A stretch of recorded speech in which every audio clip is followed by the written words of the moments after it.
여러분 안녕하세요. 삶의 지혜를 나누는 방송 이보기 TV입니다. 오늘 방송 주제는 노년에 주식과 부동산 모두 필요 없다. 소용이 없는 일이다. 끔찍한 노후를 피하려면 제 얘기를 잘 귀담아 들으시기 바랍니다. 노후가 비참하기 위한 착각을 하고 있던 그런 말이 있습니다. 제가 착각하는 에피소드 한 두 가지를 말씀드리겠습니다. 첫째는요, 오래전에 버스 종점에서 출근하는 총각이 있었습니다. 총각은 종점에 살기 때문에 차를 타면 언제나 자리가 넉넉한 자리에 좋은 자리 골라서 가게 됩니다. 그런데 몇 정거장을 내려가면 사람들이 많이 타기 때문에 이제 10,000원이 되는 거죠. 그러면 꼭 몇 정거장 뒤에 가면은 예쁜 아가씨가 자기를 찾아와서 옆에 서가지고 인사를 나누고, 그거 내리면 안녕히 가세요, 내일 또 만나요 이러고 인사를 늘 주고받는데, 하루 이틀 아니고 매일 그렇게 하니까 이 총각은 흥분한 겁니다. 그래서 그 아가씨에게 프로포즈를 했습니다. 아가씨, 제가 오늘 차 대접을 하겠습니다. 아이 왜요? 그랬더니 저에게 그렇게 따뜻한 정을 나눠주시는데 제가 대답을 해야죠. 응답을 해야죠. 그랬더니 나 선생님에게 관심 없습니다. 그 왜 매일 그랬습니까? 그러니까 나는 선생님이 맨날 몇 정거장 가면 내리기 때문에 그 자리를 선점했다가 그 자리에 앉아가려고 선생님이 찾아가는 거지 선생님에게 관심 없습니다. 걔 얼마 동안 착각했다가 행복했던 것이 꿈이 깨진 거죠. 근데 착각의 하나의 또 사례는, 내 손자가 있는데요. 손자가 7살 때 유치원을 들어갔습니다. 하더니 내가 보니까 참 자기 손자는 뭐 귀엽다 그러잖아요. 그래서 내가 귀여워서 야, 참 너 잘생겼다. 세상에서 내가 제일 잘생겼다. 이렇게 축하줬습니다. 그리고 얼마 있다가 내가 물어봤습니다. 유치원에서 누가 제일 잘생겼냐? 이랬더니 이름이 서슴없이 나지 뭐. 그래? 네가 제일 잘생겼어? 그랬더니 내가 제일 잘생겼지. 근데 그 친구는 할아버지의 말을 듣고 그걸 믿고 그렇게 착각을 하고 유치원을 다니고 있었습니다. 행복한 아이입니다. 근데요, 사람들이 행복해서 웃는다고 착각을 하는 거죠. 근데 윌리엄 제이스라는 사람이 말하기를, 사람은 행복해서 웃는 게 아니라 웃으면 행복해진다는 유명한 말을 했던 걸 우리는 기억을 하고 있습니다. 자, 우리가 착각하기 쉬운 게 평소에 뭐가 있을까요? 가장 쉬운 것은 내 생각과 다른 사람의 생각이 같을 것이라는 것입니다. 다른 사람이 내 마음을 알 것이라는 것입니다. 가족, 자녀, 동료 생각이 나와 같을 것이다. 첫날에 맞습니다. 같을 수가 없죠. 다르죠. 그런데 우리는요, 내일도 오늘과 같을 것이라는 착각을 하고 삽니다. 지금 경제적으로 안정돼 있고, 그리고 동행하는 사람들이 늘 같이 한 집에서 살고 있으니까 영원히 그럴 것이다. 근데 그것도 첫날에 맞습니다. 지금 행복하게 살던 부부가 상처하거나 남편이 먼저 별세해서 혼자 쓸쓸히 사는 가족들이 주변에 많이 있습니다. 몰랐던 거죠. 예를 들면 토트넘의 손흥민 선수는 우리나라의 자랑스러운 축구 선수잖아요. 토트넘에서 케인과 둘이 손발이 맞아가지고 합작골을 50골을 넣습니다. 가장 좋은 콤비죠. 그런데 그 케인이 미넨으로 이적해버렸습니다. 손흥민이 입장이 된 거죠.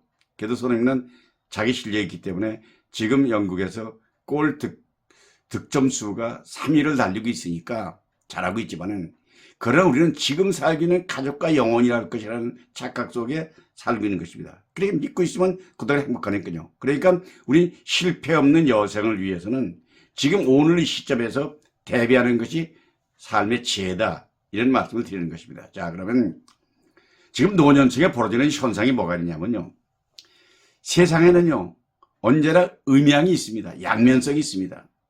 산이 높으면 반드시 골짜기도 깊고, 양지가 있으면 음지가 있기 마련입니다.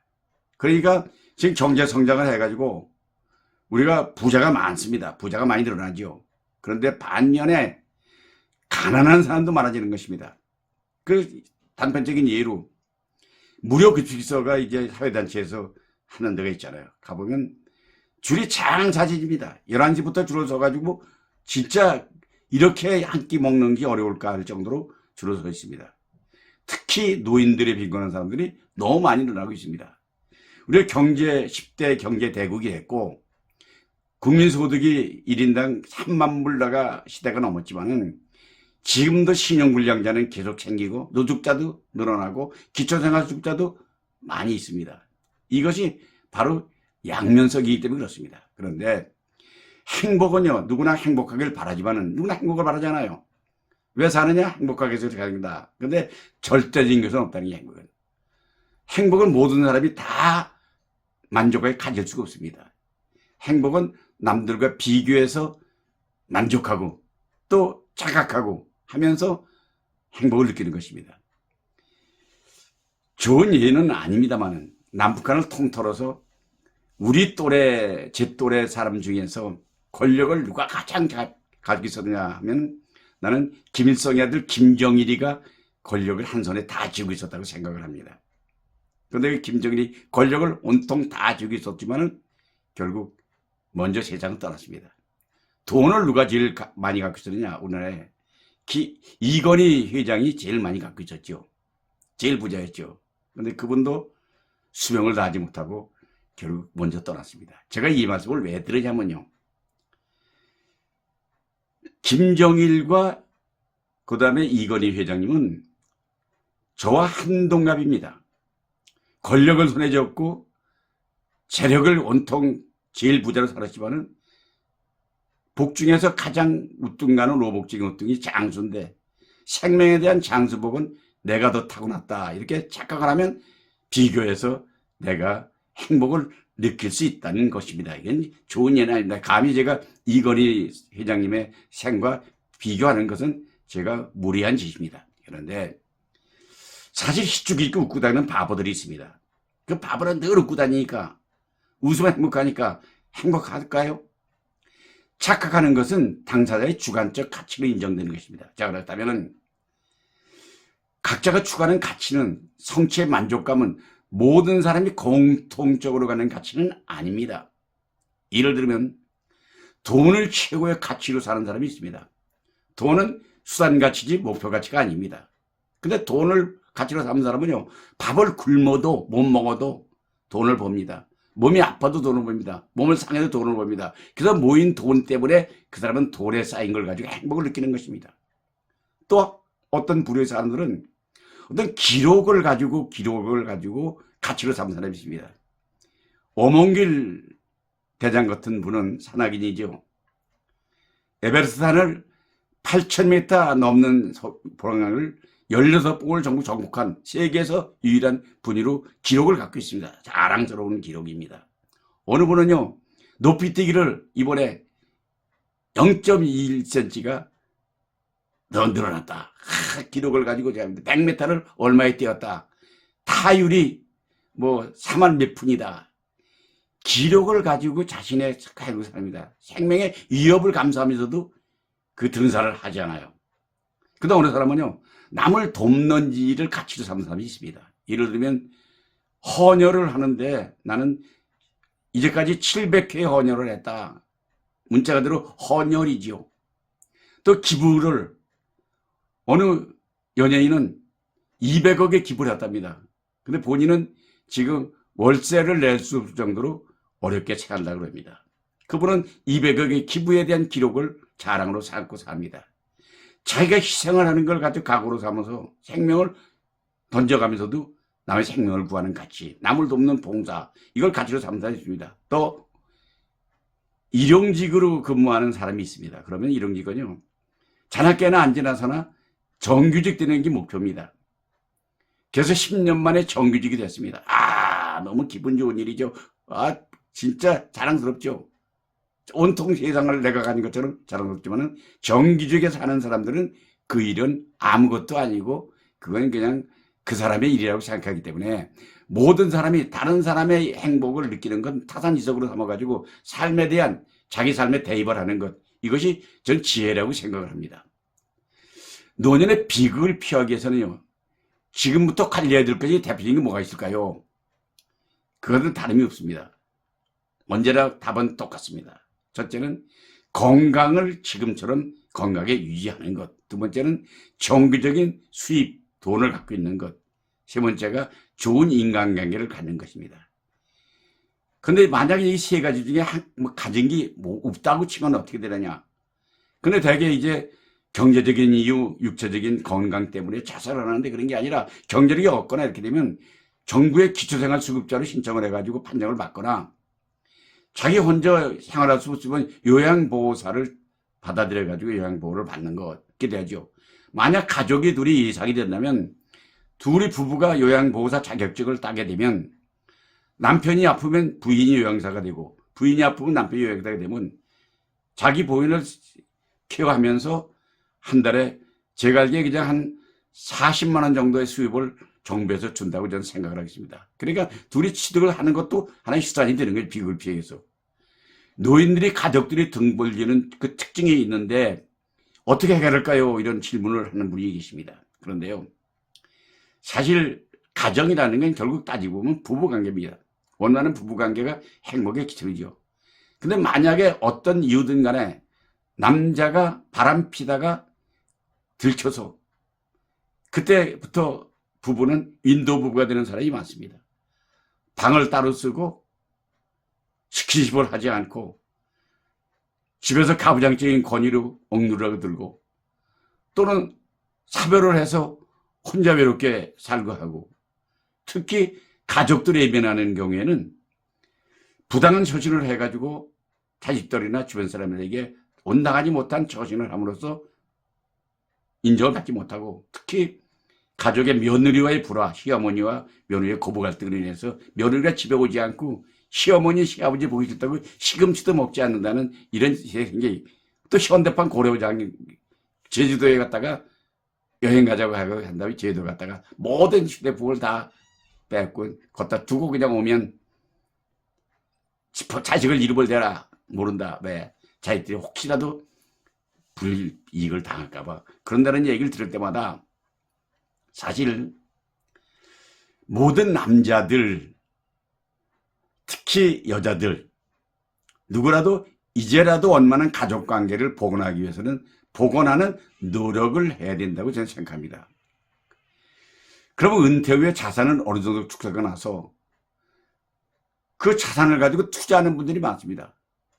그 투자해가지고 성공하는 사람은요, 제가 보니까 나는 노년의 투자는 적극적으로 말립니다. 저는 퇴직 후에 투자해가지고 성공한 사람을 못 봤습니다. 저는 보지 못했습니다. 특히 부동산을 담보해서 융자를 받아가지고 특히 아파트를 융자받아가지고 돈을 갖다 투자해가지고 첫 번째는 이자도 주고 우리 회사에 출근해서 하고 뭐 이렇게 하지만 그게 힘듭니다. 그래서 그 회사가 망하면 투자했던 돈은 날리는 거 아니에요. 그럼 아파트 경매가 갚을 길이 없으면 경매로 돌아가면 결국 신용불량자 되고 노숙자가 되는 게 그렇기 때문에 신용불량자 되면 노숙자가 되면 가족들이 풍지박산하는 건 한두 번 봐온 일이 아니지 않습니까?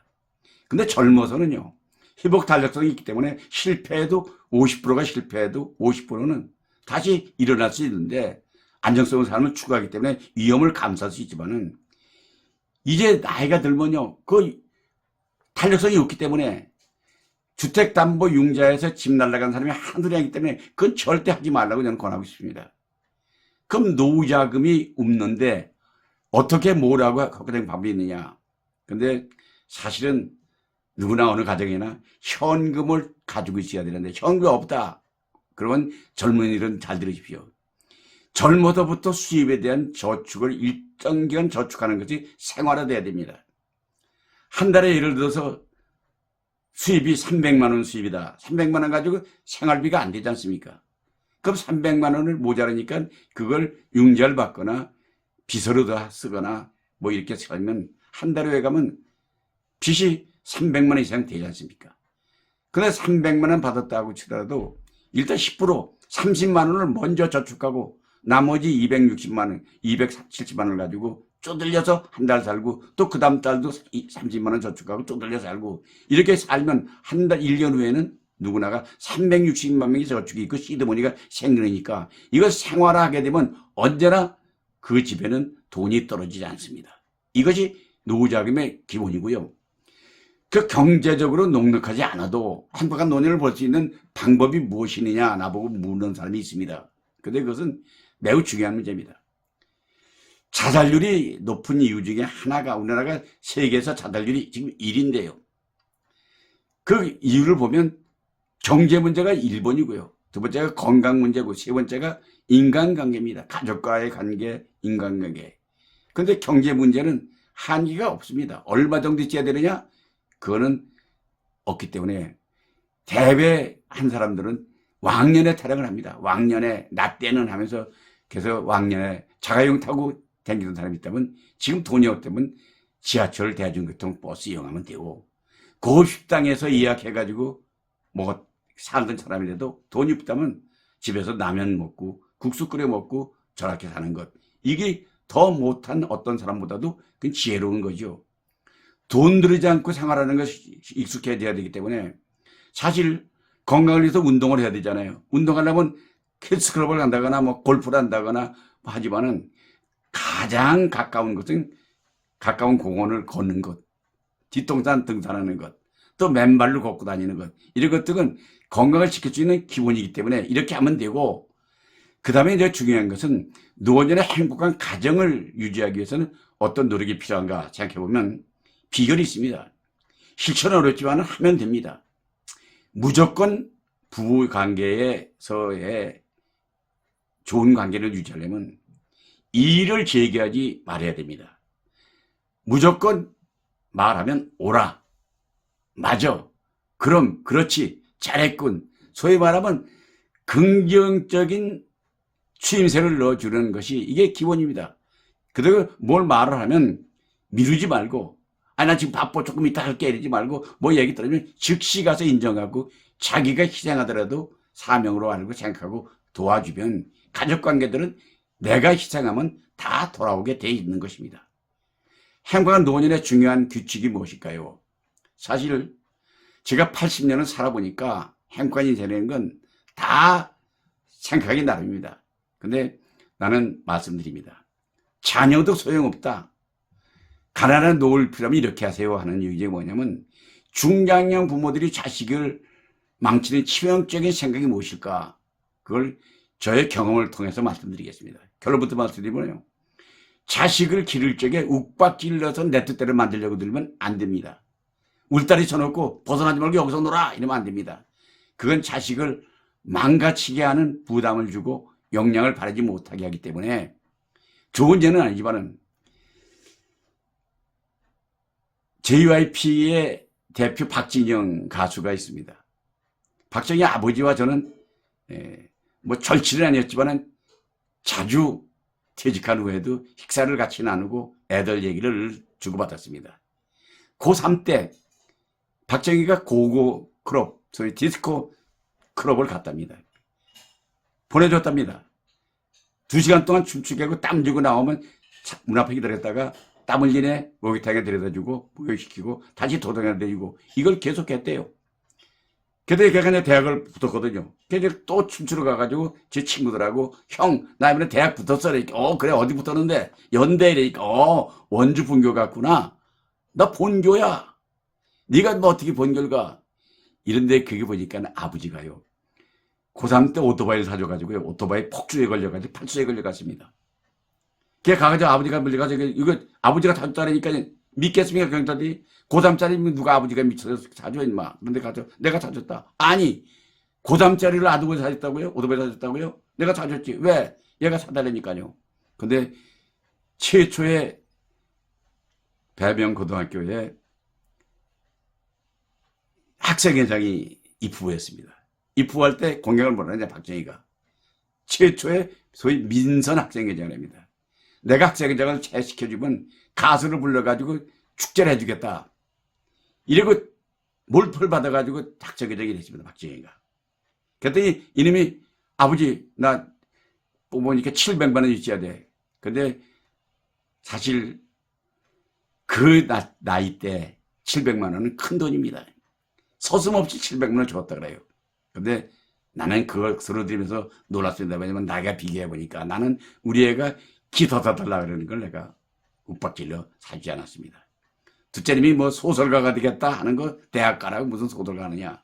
꼰투라고 싶습니다. 아이 꼰투야지 뭐 공부해라. 이렇게 그냥 마치 대학교 가는데 그것만 가면 다 해결되는 줄 알고 거기에만 온통 제가 애들을 윽박질렀는데 결국 내가 억눌렀지만은 걔는 음악을 계속 해가지고 디멘사라는 그룹을 만들어가지고 도서관에 가서 공부할 시간에 지하 연습방에서 기타 연습해가지고 근데 그걸 몰랐습니다. 근데 지금 후회합니다. 자식들이 불법이 아니고 유법이 아니면 해달라는 거 있으면 해주는 게 정답이라고 저는 생각을 합니다. 물론 지금 우리 큰아들은 외국에서 근무하면서 지금 뭐 잘 지내고 있고 엊그저께 와가지고 그래요. 나는 아버지를 닮아서 참 좋습니다. 그래? 네가 뭘 닮았냐 했더니 근데 하나 닮고 싶지 않은 게 있어. 뭐냐 했더니 아버지 대머리는 닮고 싶지 않아. 근데 그럼 닮은 게 뭔데 그랬더니 아버지는 평소에 해서는 안 될 일은 안 하잖아요. 근데 저도 멕시코나 미국에는 마약이 범죄가 아닙니다. 모든 젊은이들이 마약을 하고 마약에 빠집니다. 되게 합니다. 근데 나는 한 번도 아버지의 그 정지를 받아가지고 저는 해서는 안 될 일 마약하지 않고 오늘까지 견디고 있습니다. 지금 몇 년간 10년 가까이 근무하면서도 그렇게 자랑스럽게 생각을 합니다. 근데 그렇다면 부모와 자신이 행복하려면 자식에게 꼭 알려줘야 할 게 뭐냐. 그것은 나는 이렇습니다. 인생은 마라톤이다. 조금 앞서간다고 의지되지도 말고 자만하지 말고 뒤에 있다고 포기하지 말라. 어느 순간에도 바른 길로 다니라. 우리는요. 길이 두 갈래가 있으면 왼쪽 길이 있고 바른쪽 길이 있잖아요. 근데 도둑놈들은 대개 왼쪽 길로 다닌다는 거죠. 왜? 지가 바른 길 다니면 도출하겠습니까? 근데 이건 농담입니다. 그런데 반대로 자식들한테 절대 하지 말할 건 뭐냐? 자식들에게 진정성을 보여줘야 되는데 나는 자식들한테 놀림받는 일이 하나 있습니다. 자식들하고 이렇게 어디 가다가 어느 자전거 타는 놈이 우리 큰애를 충돌을 해가지고 넘어뜨렸습니다. 내가 화가 나가지고 그놈 가서 멱살을 잡았거든요. 잡아보니까 그놈이 덩치가 크고 엄청 힘들더라고요. 그래서 내가 그놈 보고 야 인마 내가 인마 이래 인마 태권도가 유단자야. 너 내가 한 대 치면 넌 죽어 막 이랬더니 그랬더니 그러고 이제 문제를 해결했는데 애들이 요새도 만나면 아버지가 무슨 태권도 유단자야. 아버지 공갈 잘 쳐. 근데 그런 모습도 아버지답지 못하다고 저는 생각을 합니다. 근데 자녀만 보고 살지 말고 미리 다른 것을 찾아야 될 때가 뭐냐면 자식들과 내 인생을 공유하지 말아야 됩니다. 사실 자산도 마찬가지입니다. 자산은 바라지도 말고 물려주려고 들지도 말고 세금 피하기 위해서 미리 세금 피해서 물려주는 거 이건 저는 반대합니다. 왜 그러냐면 내 친구 처갓집이 엄청 부자였습니다. 근데 얘가 이제 작은 집인데 큰 집에는 부잣집인데 사남매가 다 출세하고 돈도 많이 벌고 이랬는데 큰 집이 갖고 있었고 재산도 많은데 그걸 다 분배해 줬고 엄마가 이제 아버지 돌아가시니까 혼자 남아서 엄마가 그 당시에 한 몇십 년 전 얘기입니다. 2억만 내가 차지하고 있겠다 현찰. 은행에 놓고 은행에 이자만 가지고 난 생활할 테니까 그렇게 하라 했더니 애들이 전부 사남매가 저 박수를 치고 우리 엄마 최고라고 이렇게 박수 쳤습니다. 그리고 아들들이 결의했습니다. 어떤 경우든 어머니가 갖고 있는 2억은 아무도 손대지 말자 이랬습니다. 그런데 둘째가 사업을 하는데 부도가 날 지경이 되니까 엄마한테 와서 엄마 그 돈 있는 거 나 5천만 원만 좀 빌려줘. 그럼 내가 갚아줄 테니까 그래 갖다 써. 가져갔습니다. 근데 그게 소문이 났잖아요. 그게 큰아들이 전 가족을 다 소집해가지고 왜 아버지 돌아가신 후에 엄마한테 준 2억은 아무도 손대지 않기로 했는데 왜 인만 네가 5천만 원을 끌려가느냐. 그러니까 그럼 내가 회사를 망해야 되느냐, 부도가 나서 망해야 되느냐. 그게 막 싸움을 하니까 엄마가 내가 돈이 이거 있으니까 그러니까 이거 이제 전부 찾아와라 현찰로. 그래가지고 현찰 찾다가 다시 다 나눠줬습니다. 사남매에게 똑같이 나눠주고 이제 나는 내가 가고 싶은데 그냥 마음대로 가겠다니까 뭐 마음대로 오세요 하세요. 그래서 이제 자기는 돈이 하나도 없고 자식들에게 다 나눠줬습니다. 그러고 이제 가려고 그 아들 집에 전화를 했습니다. 나 이번 달엔 너 집에 가겠다. 그러니까 다음 달에 오면 안 돼요. 작은 집에 갔고요. 왜? 그랬더니 우리 애가 지금 시험 기간이 돼가지고 어머니 다음 달에 오세요. 그러니까 두 번째 집에 오늘 이번 달엔 너 집에 가겠다 하니까 어머니 지금 몸이 아파가지고요. 좀 셋째로 가면 안 되겠습니까? 셋째 하니까 왜 오빠들 집 두고 왜 내 우리 집으로 올라가냐. 난 눈치 보여서 안 돼. 갈 데가 없습니다. 그래서 내 친구 집에서 텃밭에 풀 뽑아주고 도와주고 이래요. 나가면서 용돈이라고 2, 3만 원 주면 코가 땅에다 뚫고 절하는데 그 엄마는 그렇게 다 나눠주고 갈 데가 없답니다. 이런 바보 같은 짓은 여러분이 하지 말라고 저는 권하는 것이 하나고요. 노년의 새로운 취미나 봉사활동을 즐길 만큼이 무엇이냐 이렇게 묻는데요. 저는 자신의 정체성을 찾는 게 매우 중요합니다. 우리 시청의 퇴직 공무원들이요. 한 10,000명이 회비를 내고 등록을 했습니다. 물론 전체는 한 5만 명도 넘을 겁니다. 그런데 시우연예단을 만들었습니다. 그래서 80 넘은 사람에게 소위 장수연을 해주면 한 2시간 밥을 먹잖아요. 그러면 이제 색스폰 부르는 사람, 노래 잘하는 사람, 춤추는 사람 이래가지고 연예단이 이제 봉사를 합니다. 근데 그중에 색스폰을 엄청 잘 부르는 사람입니다. 프로입니다. 빨간 자켓을 입고 색스폰을 부르면요. 진짜 너무들 좋아하잖아요. 색스폰 좋아하잖아요. 본인이 나보고 그러더라고요. 내가 그때 사회를 했는데 내가 이 색스폰을 들으면 여자들이 엄청 좋아한다 그래요. 내가 물어보지도 않는데 자기가 그렇게 말하더라고요. 그래서 내가 웃으면서 아니 언제부터 색스폰을 그렇게 잘 불렀습니까? 그랬더니 난 퇴직할 때까지 시작자도 몰랐는데 퇴직하고 나서 이제 이렇게 됐다. 근데 김영석 교수가 지금 104살인데도 현역으로 강의를 하고 있지 않습니까? 그분이 100년을 살아보니라는 책을 보면은 서울대학교 김태길 교수, 숭실대학교 안병욱 교수, 연세대학교 김영석 교수 세 분이 우리나라의 철학자들로 우뚜버리시는데 세 분이 80대 물어보니 만남 서로 얘기해 보니까 가장 황금기가 65세부터 75세였다. 근데 왜 그러냐 했더니 젊어서 60까지는 가족들 먹여 살리느라고 돈 버느라고 자기 취미를 못 가졌는데 이제 65살쯤 되면 이제부터 자기 인생을 살기 때문에 그렇다. 그러니까 우리 시우의 회원들 보면요.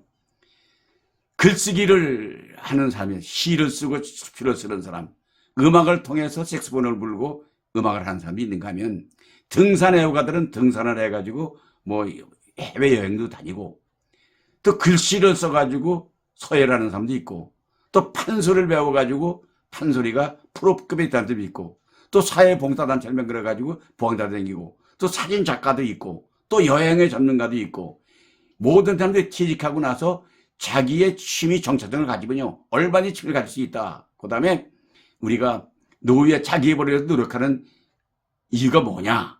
근데 뭐냐면요 사실 피해야 될 것은 노년에 딱 몸의 병, 암과 치매지요.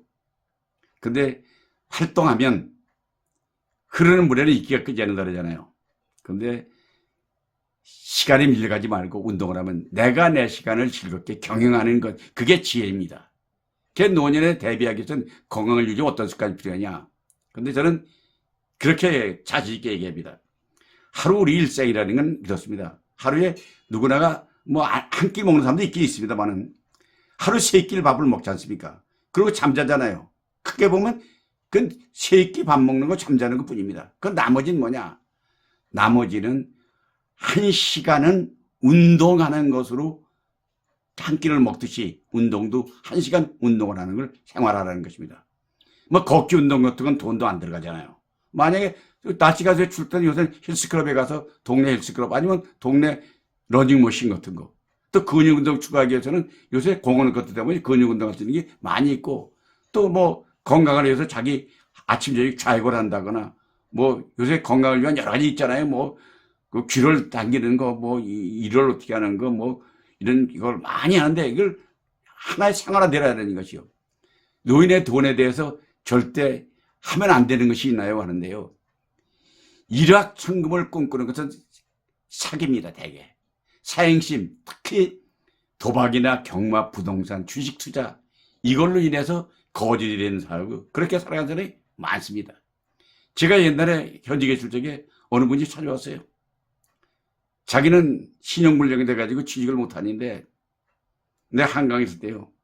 한강에 주차 관리하는 거라도 좀 시켜달라고 해요. 근데 본인이 신용불량자이기 때문에 자기 이름으로 취직을 못한다 그래서 내가 이제 그 구체적인 얘기는 제가 생략을 하겠습니다만은 왜 그러냐.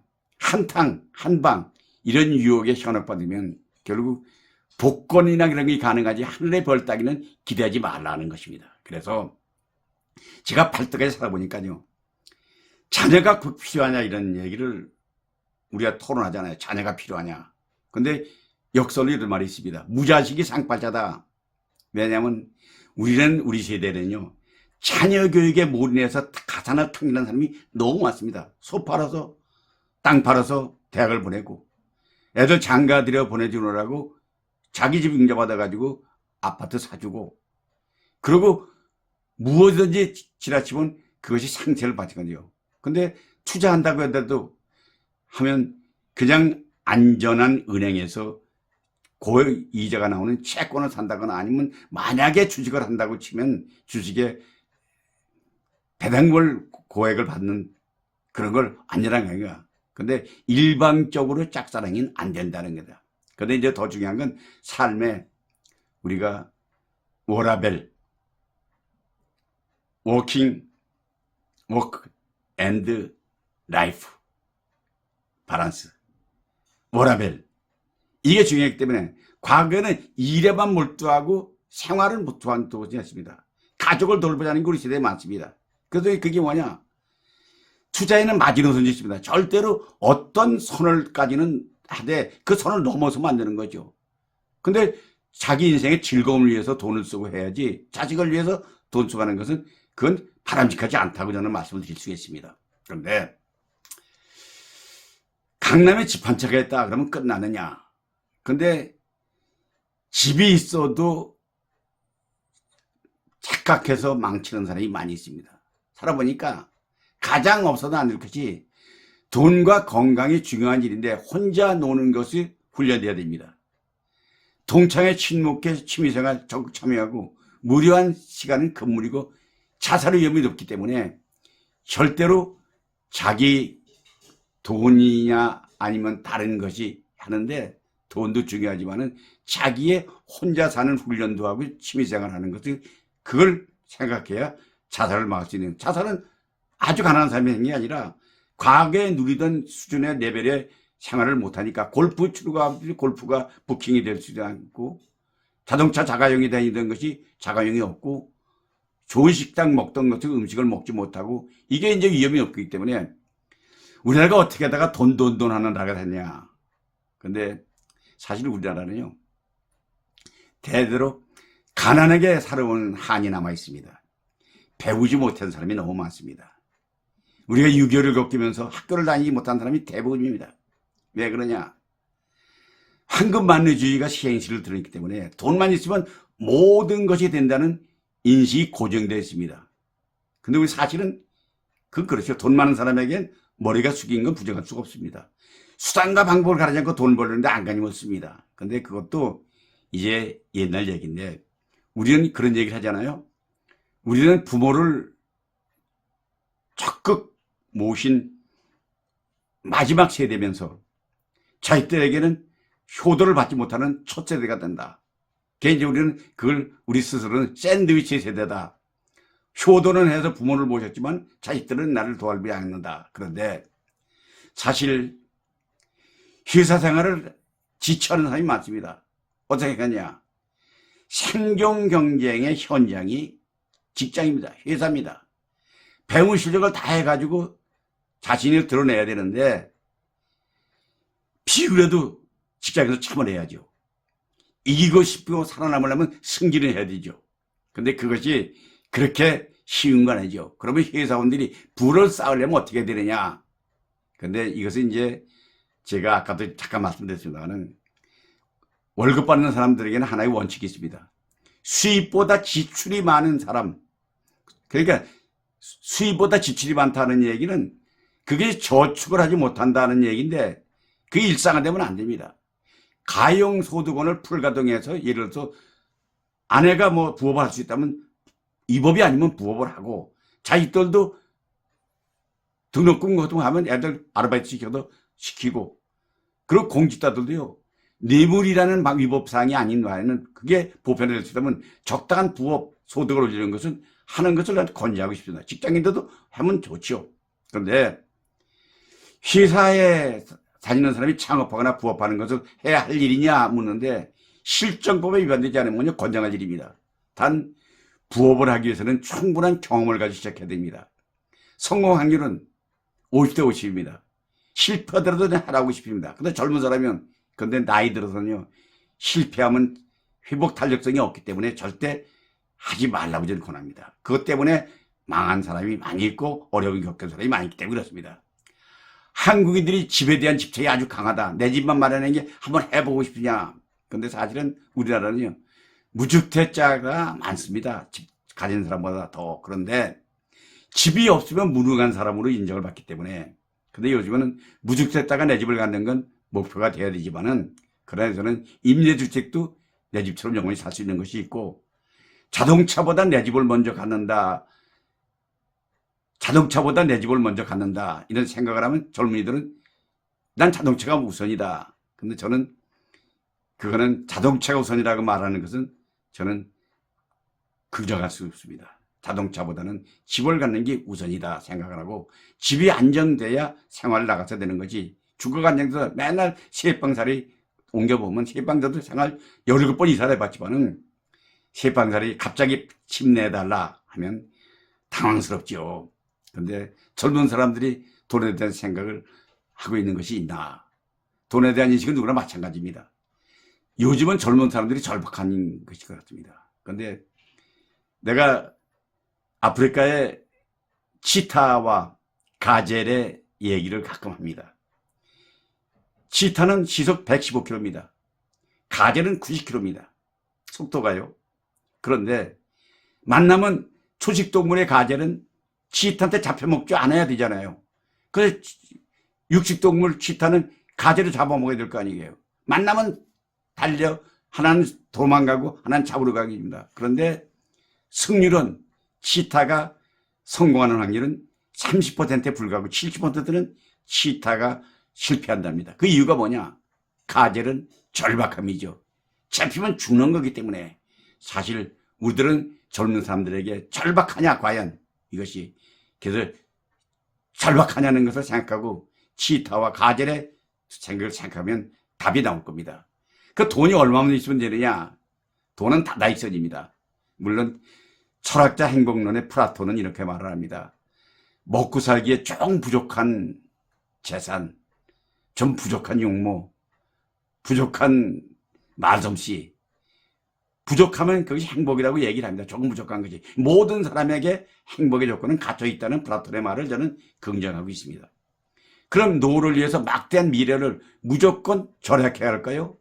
사실은 절약은 노후 준비 차원에서는 삶의 기족이 절약이 미덕이지만 생활하는 것이 정답이다.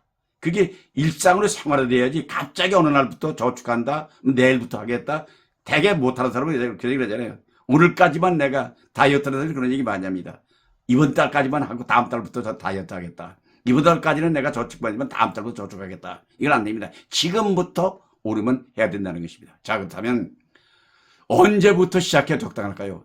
지금부터. 미국에는요, 결혼식 끝나면 하는 일이 퇴직 후에 세계 일주하는 적금 드는 일이 제일 먼저 하는 일이라고 합니다. 근데 사실은 세계 여행을 하고 있는 게 로망이죠. 근데 우리는 나이 들어서 저는 아직도 버킷리스트 중에 하나가 크루즈 여행인데 저는 아직 크루즈 여행을 못 해봤습니다. 그만큼 경제적인 여유를 갖지 못하고 또 즐기지 못하지만은, 근데 한 가지 말씀드릴 수 있는 건 제가 즐겨 쓰는 말입니다. 우산은 비 오는 때 준비하고 등불은 밝을 때 준비한다는 말입니다. 미리미리 하는 것. 결국 이게 중요하고요. 결국 노후와 행복에 이르는 비결은 뭐냐? 행복도 질량의 법칙이 있다, 이게. 한 사람에 몰아주지 않습니다. 돈이 많으면 권력을 갖고 있는 사람이 있고, 권력을 갖고 있으면 돈이 없는 사람이 있고, 또 돈은 많지만 부관계가 원만하지 않은 사람이 있고, 스스로 행복하다고 생각하면 행복이 객관적이고 주관적이기 때문에 사실 소확행을 찾는 게 좋다. 소소한 일, 아침에 창문을 열었더니 아침 햇살에 비치면서 너무 아름다워 까치 한 마리가 날아갑니다. 아, 어제 죽었으면 오늘 이걸 못 볼 거 아니냐. 지나가다 들풀꽃이 하나 아름다운 꽃이다. 그 뭐 어느 시인의 말처럼 자세히 보면 이쁘다. 너도 그렇다. 근데 행복이라는 것은 그런 것이다. 이게 워라밸 하면서 즐거운 말하는 것. 우리가 착각하지 말고 보람있게 살기 위해서 제가 다시 한번 정리를 하면, 우리는 이렇게 빨리 고령화 사게 될지 몰랐다. 근데 요새 젊은이들 출산율을 높여야 되는데 지금 꼴찌입니다. 0.7%입니다. 이게 우리나라는 2050년 가면은 나라가 가장 비참한 나라로 전락하는 미래학자들의 예언을 들으면서 초고령 사회, 노인들이 안 죽는 것도 원인이지만은 그보다는 젊은이들이 출산율을 높이는 것이 우선 급이기 때문에 출산율을 높이겠다. 두 번째는 전통사회에 익숙해서 이렇게 소거될지 몰랐다. 사실 자립정신을 갖는 건 좋지만은 자립정신 때문에 부모가 외면하고 부모들을 갖다가 그래서 요양원에 갔다가 시키면 할 일 다 했다는 자식들의 생각, 이것도 나는 자립정신의 문제가 있다고 생각하고, 특히 우리 농촌 생활의 정신에 익숙해 있기 때문에, 농촌 생활은 옛날에는 80년대만 해도 평균 수명이 65세였으니까 살다가 농사 짓다가 그냥 놓고 한 5년 살다가 죽으면 아들들이 장례 치러주고 아들들이 제사 지내고 이렇게 사는 게 생활됐기 때문에, 근데 이제는 그게 정신 똑바로 차리지 않으면 자식도 남이고 돈도 없죠. 인간관계가 이렇게 유지되는지 몰랐다. 옛날에는 시골에 있을 때 한 마을에 살기 때문에 그 마을에서 인사를 못한다거나 나쁜 눈을 받으면요, 이건 그 마을에서 살기 어렵습니다. 전부 태어나서 거기서 같이 사니까. 근데 요새는 아파트에 엘리베이터 만나는 사람이 서로 만나면 인사 나누면 좀 이상하게 봅니다. 안녕하세요 이러면 이상하게 바라보잖아요. 그런데 사실은 요새 유리지붕입니다. 인간관계 믿을 사람이 없습니다. 애들 보고 너 옆에 누가 말 걸면 너한테 말아라, 따라가지 말아라, 너가 뭐 좀 먹지 말아라. 이게 지금 신뢰성이 무너진 겁니다. 그 내가 노년에 이렇게 가난할지 몰랐다. 그게 예상을 못한 가난했다고 칩시다. 그런 사람은 어떻게 되냐. 사회적인 정부의 사회적 제도에 의존하는 게 필요합니다. 지난번에 어느 구에서 세모녀 사건이 있었습니다. 세모녀가 굶어 죽었습니다. 근데 그 세모녀는 내가 굶어 죽고 쌀이 없다는 얘기를 아무 데서 하지 않았습니다. 요새 동사무소에요, 사회복지사가 다 배치되어 있습니다. 어려운 사람을 굶어 죽지 않게 하기 위해서 다 준비가 되어 있습니다. 기초수급 생활수급자가 되면 돈도 주고 공짜로 먹여주기도 하고, 또 요양원에 가더라도 무료로 갈 수 있는 거, 정부의 시책에 의존하라.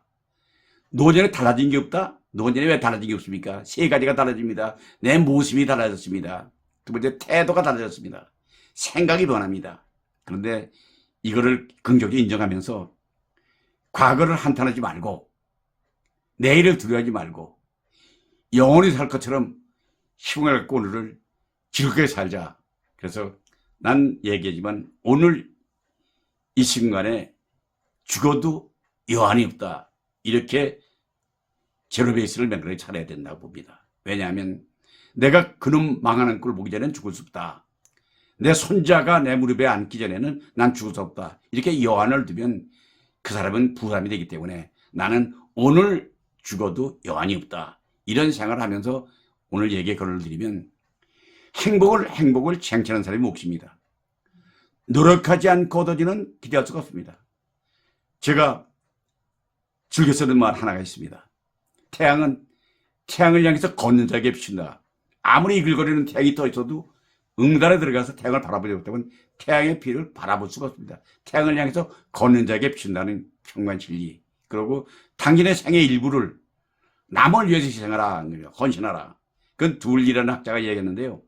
그것은 희생이 아니다는 것입니다. 남을 위해 돕는 것. 그 다음에 선택할 수 없는 일보다는 행복은 다른 사람이 도움이 되는 삶, 좋은 멘토가 되는 삶.